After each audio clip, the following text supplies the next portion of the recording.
বিক্ষোভ সমালোচনার মুখে ভাঙচুর অগ্নিসংযোগের ঘটনা ঘটেছে ভারতের প্রধানমন্ত্রী নরেন্দ্র মোদী সহ বেশ কয়েকজন মন্ত্রী ও আইন প্রণেতার বাসভবন। আসাম কিন্তু উত্তর পূর্বাঞ্চলত কেবল দুখনেই রাজ্য ত্রিপুরা আর অসম, যত বিদেশী স্বদেশী সকলোৱে মাটি বেচা কিনা কৰি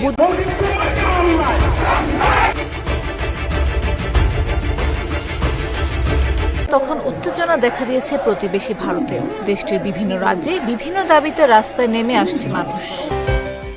শ্রীলঙ্কা, বাংলাদেশ ও নেপালের সরকার পতনের পর এবার সবার চোখ ভারতের দিকে।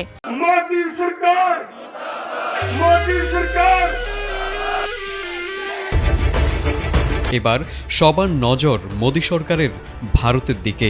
মিত্র শেখ হাসিনার মতো অবস্থা আজ নরেন্দ্র মোদীর। তবে কি মোদীর পতন ঘনিয়ে এসেছে? মোদীর বাসভবনে হামলা হয়েছে, আগুন ধরিয়ে দেয়া হয়েছে। পুনে বিশ্ববিদ্যালয়ের বিক্ষুব্ধ ছাত্রদের ঠেকানো যাচ্ছে না, আইন শৃঙ্খলা বাহিনীও দিশেহারা। সাম্প্রতিক নিউজের শিরোনামগুলোর দিকে চোখ বোলালেই যে কারণেই মনে হবে মোদীর পতন এবার সন্নিকটে, কারণ এবার মোদীর বিরুদ্ধে রাস্তায় নেমেছে তারই দেশের জনগণ। বাংলাদেশ, নেপালের পরে মোদী বিরোধী আন্দোলনে উত্তাল রাজপথ। বাংলাদেশে যেভাবে শেখ হাসিনাকে পতন ঘটিয়েছিল ছাত্র জনতা, ঠিক একইভাবে এবার ভারতের জনতা আন্দোলনে নেমে পড়েছে।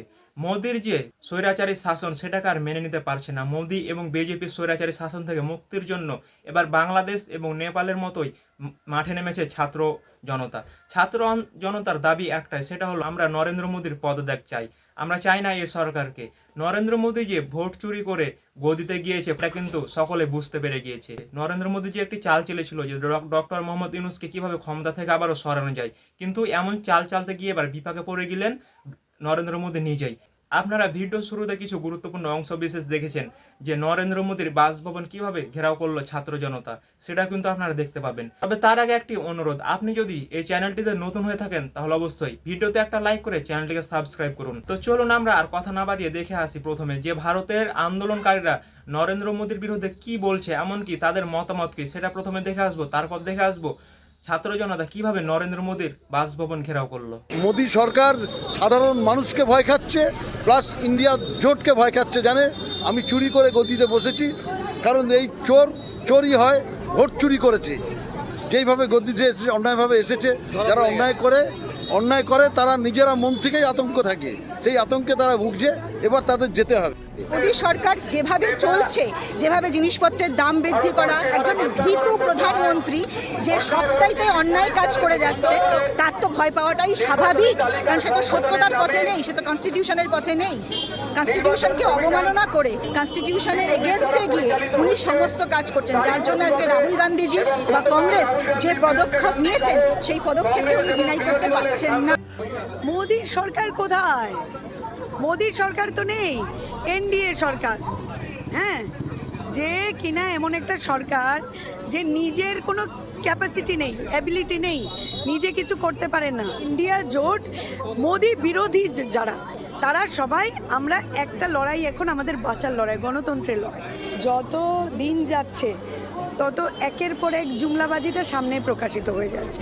নরেন্দ্র মোদীর দলদাস হয়ে গেছে, পুরো দালাল, প্রশাসন দালাল, আপনি ইলেকশন কমিশন দালাল। আপনি দেখুন যে প্রশাসনকে যখন তখন আগে করে দিচ্ছে। আমরা তো বলছি জব মোদি ডরতা হ্যায় পুলিশকে আগে করতে। এখন তো উচিত মোদির, রাহুল গান্ধী যা প্রেস কনফারেন্স করে সারা ভারতবাসীকে দেখিয়ে দিয়েছে, ওনার তো ইস্তফা দেওয়া উচিত। সারা ভারতবর্ষের মানুষের সামনে রাহুল গান্ধী প্রমাণ করে দিয়েছে যে এরা ভোট চুরি করে জিতেছে। তার ফলে আজকে সমগ্র ভারতবর্ষের সমস্ত বিরোধী পার্টি যারা আছে, সমগ্র মানুষ আজকে উত্তাল হয়ে উঠেছে। মানুষের গণতন্ত্র অধিকারকে মার্ডার করেছে এরা, আজ গণতন্ত্র আজকে হত্যা হয়েছে। তা আজকে মোদি 2024 যে বসেছে, টোটাল আজকে ওটা 4G ভোটে আজকে জিতে বসেছে আজকে। তো আজকে রাহুল গান্ধী সেটা প্রমাণ করে দিয়েছে। আগামী দিনে আমাদের আন্দোলনের ধারা অব্যাহত থাকবে।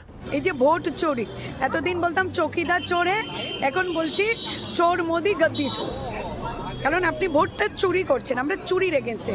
আমাদের নেতা রাহুল গান্ধী আজকে থেকে না, বহু যুগ ধরে বলছে যে ইভিএমে গন্ডগোল চলছে। এবার একদম তথ্য প্রমাণ সহকারে যে ভোট চুরি হচ্ছে, যে দেখুন ভোটটা তো আমাদের গণতান্ত্রিক অধিকার, এটা কোনো বিজেপি কংগ্রেসের লড়াই হচ্ছে না। কোথাও দেখা যাচ্ছে একই ভোটার, একই নাম, একই ছবি, হ্যাঁ, বাবার নাম ABCDEFG, এইগুলোকে হাতিয়ার করছে মোদী। দক্ষিণ এশিয়ার রাজনীতিতে যেন একের পর এক রাজনৈতিক ভূমিধস ঘটছে। মাত্র কয়েক বছরের ব্যবধানে শ্রীলঙ্কায় মাহিন্দা রাজাপক্ষের পতন, বাংলাদেশে স্বৈরাচার শেখ হাসিনার দেশ ছেড়ে পালানো এবং নেপালে কেপি শর্মা ওলির বিদায় ঘটেছে গণ আন্দোলনের মুখে। এবার সেই একই স্রোত গিয়ে আছড়ে পড়েছে ভারতের মাটিতে। অনেকে বলছেন দক্ষিণ এশিয়ায় শুরু হওয়া এই রাজনৈতিক ডমিনো এফেক্টের পরবর্তী অধ্যায় হয়তো ভারতের হাত ধরেই লেখা হচ্ছে। গত 9 সেপ্টেম্বর সকাল থেকে বিহারের রাজধানী পাটনা কার্যত পরিণত হয় বিক্ষোভের শহরে। প্রায় 3000 চাকরি প্রত্যাশী তরুণ জড়ো হন পাটনা কলেজ প্রাঙ্গণে। সেখান থেকে তারা মুখ্যমন্ত্রী নীতিশ কুমারের বাসভবনের উদ্দেশ্যে মিছিল শুরু করলে একে একে কেতন মার্কেট, বকরগঞ্জ, গান্ধী ময়দান ও ডাকবাংলো স্কয়ার সহ শহরের গুরুত্বপূর্ণ সড়ক অচল হয়ে পড়ে। তাদের অভিযোগ, শিক্ষক নিয়োগে শূন্যপদ ইচ্ছাকৃতভাবে কমিয়ে দেওয়া হয়েছে। এতে শুধু হাজার হাজার তরুণের কর্মসংস্থানের স্বপ্ন ভেঙে পড়ছে না, শিক্ষা খাত ধ্বংসের মুখে ঠেলে দেওয়া হচ্ছে। पुलिस प्रशासन या नरेंद्र मोदी जी, अगर आपको हमसे दोबारा वोट चाहिए। এমন পরিস্থিতিতে মোদী প্রশাসন এক অস্বস্তিকর অবস্থায় পড়েছে। আন্তর্জাতিক অঙ্গনে যুক্তরাষ্ট্রের সঙ্গে সম্পর্কের টানাপোড়েনের পাশাপাশি ভেতরেও জমে উঠেছে ক্ষোভ। বিশেষজ্ঞরা বলছেন, দীর্ঘদিন ধরে বিরোধী কণ্ঠ দমন আর জন অসন্তোষকে অবহেলা করার ফলেই আজ রাজপথে এই বিস্ফোরণ। এমনকি সেনাবাহিনীর ভেতরেও খুব জমে ওঠার গুঞ্জন ছড়িয়ে পড়েছে, যা পরিস্থিতিকে আরও অনিশ্চিত করে তুলছে। প্রেক্ষাপটটি দক্ষিণ এশিয়ার সাম্প্রতিক ঘটনাগুলোর সঙ্গে মিলে যাচ্ছে। 2022 সালে শ্রীলঙ্কার অর্থনৈতিক ধসে রাজাপক্ষ পরিবারকে ক্ষমতা ছাড়তে হয়। 2024 সালে বাংলাদেশের ছাত্র আন্দোলনের ঝড়ে স্বৈরাচার শেখ হাসিনা দেশ থেকে বাধ্য হন।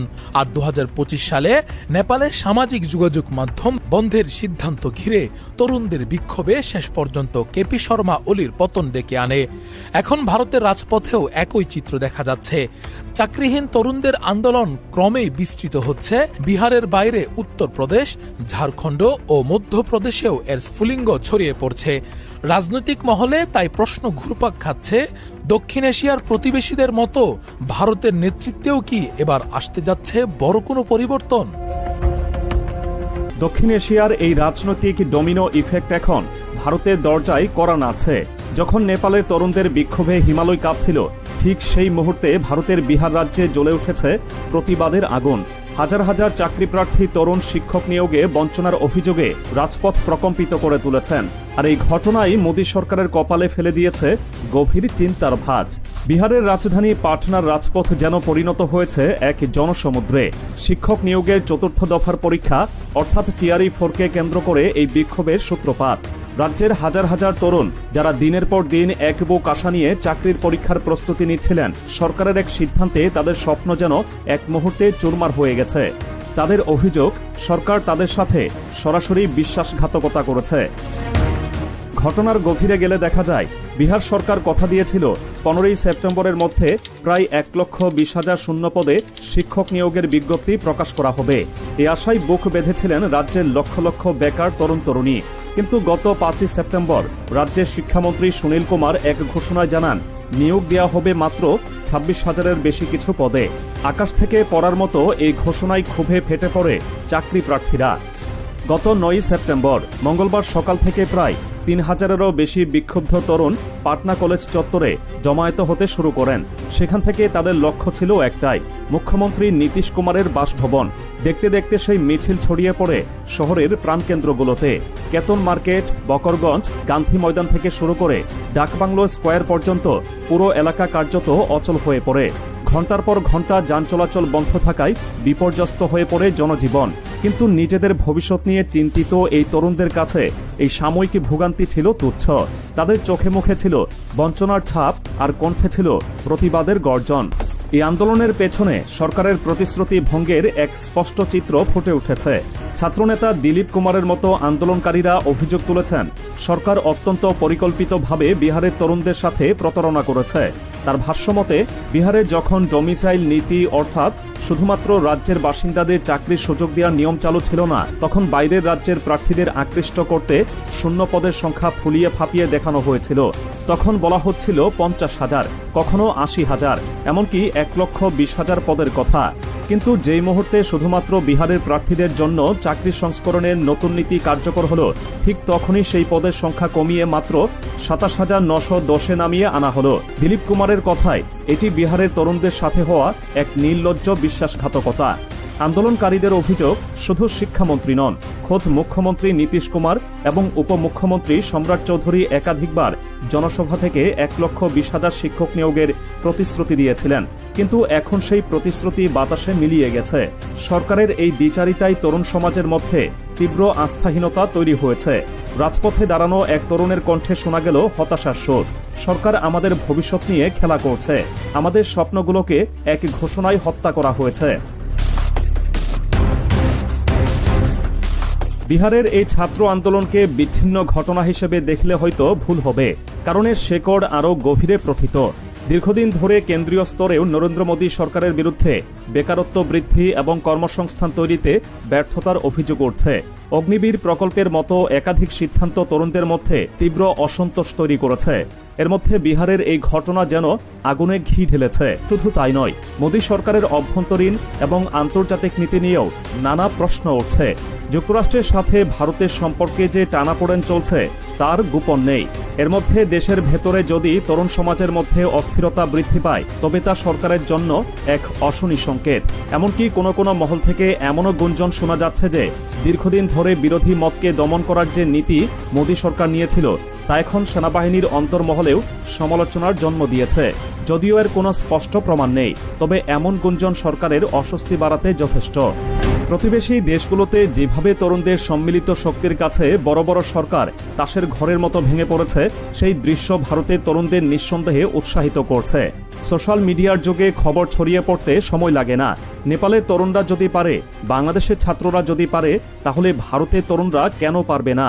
এই প্রশ্ন এখন ঘুরপাক খাচ্ছে। বিজেপি তারা যেইভাবে বিগত ১৫ বছর এদেশের মানুষের বিরুদ্ধে বা এদেশের মানুষের ভোট চুরি ডাকাতি করে যারা গদি চুরি করে গদিতে টিকেছিল, তাদেরকে দেশের মানুষের বিরুদ্ধে গিয়ে তাদেরকেই সমর্থন যেরকমভাবে করেছে, এবং পাশাপাশি যখন সেই ভোট চোরদের পতন হয়েছে, এরপর থেকে কিন্তু এই ভারতের সেই নরেন্দ্র মোদী এবং বিজেপির তারা সকলেই বাংলাদেশের মানুষের বিরুদ্ধে আবার নতুন করে তারা ষড়যন্ত্র শুরু করেছিল, এবং বাংলাদেশের যে অন্তর্বর্তী সরকার ডক্টর ইউনূস সহ সকলের বিরুদ্ধে কিন্তু সেই ষড়যন্ত্রে মেতে উঠেছিল। কিন্তু সে তো তখন জানতো না যে নরেন্দ্র মোদী যেই মাঠের খেলোয়াড়, সেই মাঠের উস্তাদ হচ্ছে ডক্টর ইউনূস। এ কারণে বাংলাদেশের সাথে আর কোনো ষড়যন্ত্র করে সে সফল হতে পারেনি।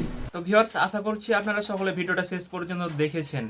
তো একটা কথা বোঝাই যাচ্ছে যে এবারে কিন্তু নরেন্দ্র মোদীর আর রক্ষা নেই। তো এ নিয়ে আপনাদের গুরুত্বপূর্ণ মতামত কিন্তু অবশ্যই কমেন্ট বক্সে জানিয়ে দেবেন।